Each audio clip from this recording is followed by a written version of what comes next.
The river had always been the village's lifeline, calm and generous, feeding crops and filling clay pots with water. 14-year-old Ayan grew up beside it, learning early that life was about endurance.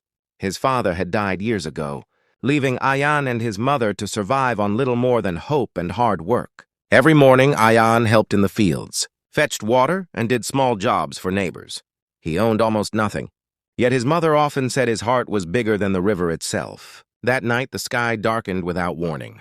Heavy clouds rolled in like an army, and rain began to pour in violent sheets. Thunder cracked the air, shaking the ground beneath the village. By midnight, the river swelled angrily, spilling over its banks. Water rushed through narrow paths, breaking walls of mud houses and carrying away animals, tools, and memories.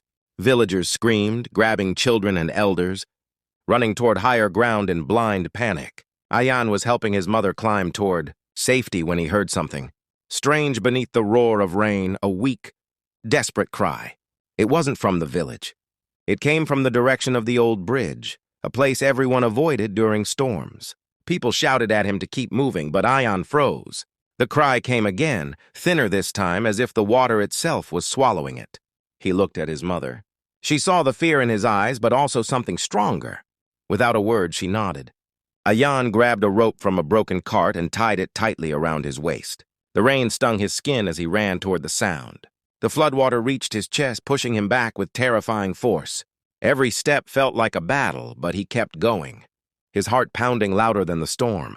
Near the bridge, he saw headlights flickering under the water. A car had been trapped, tilted dangerously, half submerged. Inside was a woman, pounding weakly on the window, her face pale with terror.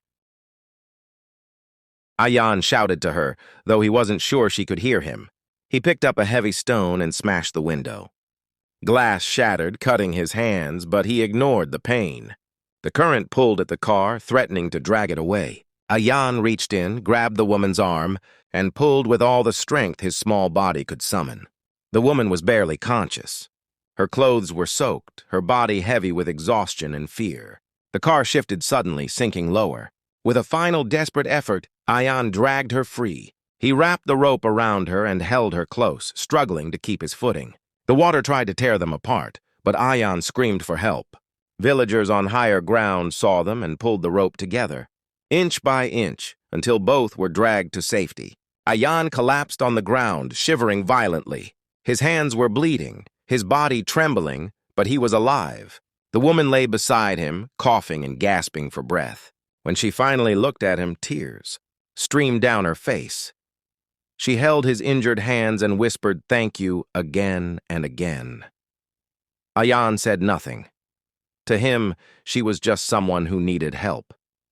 He didn't ask her name. He didn't ask who she was. By morning, the storm had passed, leaving devastation behind. Homes were destroyed, fields ruined, and lives forever changed. The woman was taken to a nearby town for treatment. Before leaving, she asked about the boy who saved her, but Ayan had already returned home to help his mother clear the mud from their broken house. What Ayan didn't know was that the woman he rescued was Elena Carter, a billionaire known across the world. She had been traveling quietly, visiting flood-prone areas to support relief projects when her car was caught by the sudden surge. In that moment, all her wealth meant nothing. It was the courage of a poor village boy that saved her life. 2 weeks later, the village was stunned when black vehicles arrived, unlike anything they had ever seen. Well-dressed officials stepped out, followed by Elena herself. She walked through the muddy paths until she reached Ayan's small home. The boy stood speechless as she smiled and embraced him like family. She told the villagers the truth, how Ayan risked his life for a stranger without caring who she was. She announced plans to rebuild the village, strong houses, a proper school, clean water, and medical care. For Ayan and his mother, she promised education, safety, and a future beyond survival. Yet Ayan remained the same. He still helped others, still walked barefoot through the fields, still smiled with quiet humility. The flood had taken much from the village, but it revealed something greater, that true wealth lives in courage and compassion. A poor village boy saved a woman from floodwaters, never knowing she was a billionaire, and in doing so, he reminded the world what humanity truly means.